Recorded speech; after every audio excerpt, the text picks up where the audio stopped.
Okay, so now what I did was this is 1 part azomite to 2 parts peat moss. Um, it looks kind of gray, but once you put water in it, it'll turn into this rich brown. It almost looks like fudge, like a really rich fudge color. So don't worry about the color. Just when you put the peat moss and 2 parts peat moss to 1 part azomite, and you put the water in. You're gonna want to put it in a bucket. So put it in a bucket and then put the water in. If your peat moss is really dry, or even if it's a little bit moist, the azomite will suck up all the water. And so what you want to do is you want to put it in a bucket and then put the water in, and then you're going to kind of mix it by hand, or you can grab a stick and just kind of keep turning it, or if you have like a spatula that you use for the gardening, then I recommend that. And you want it to be really moist, so the seeds of the true comfrey will germinate in really moist soil. So that's typically how it goes, and the process starts in the cold. So basically what I'm going to be doing is putting this in a plastic bag. The seeds they're already in there, so each one of these has 1 seed, okay, and then there's one that corresponds with each one of these over here. You can kind of see the little mounds that I have. There's a mound there, all of these. So there's a total of 1, 2, 3, 4, 5, 6 times 4. So you got 24 in this batch, which is really, really good. I mean, 24 plants. I mean, if they all germinate, it's a really hardy plant. It's very likely that every single one of these is going to germinate.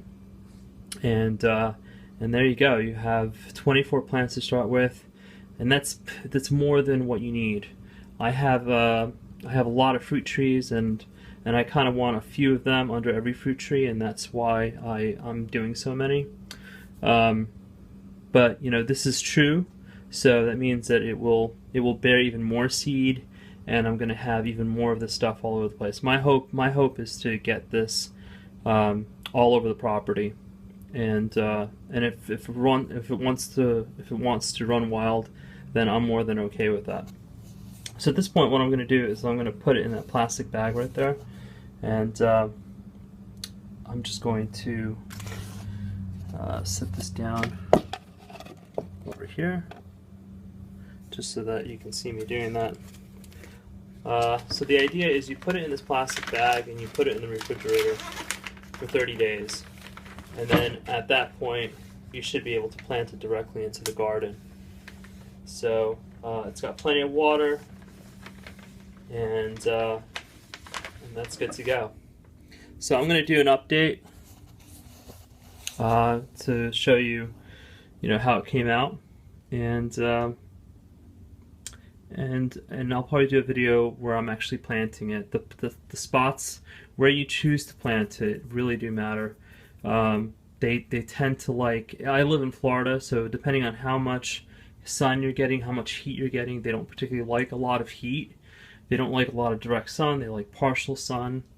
So you want to plant it where it's going to get a little bit of shade, partial shade, and where it's going to get access to plenty of water. It likes good, like well-draining soil.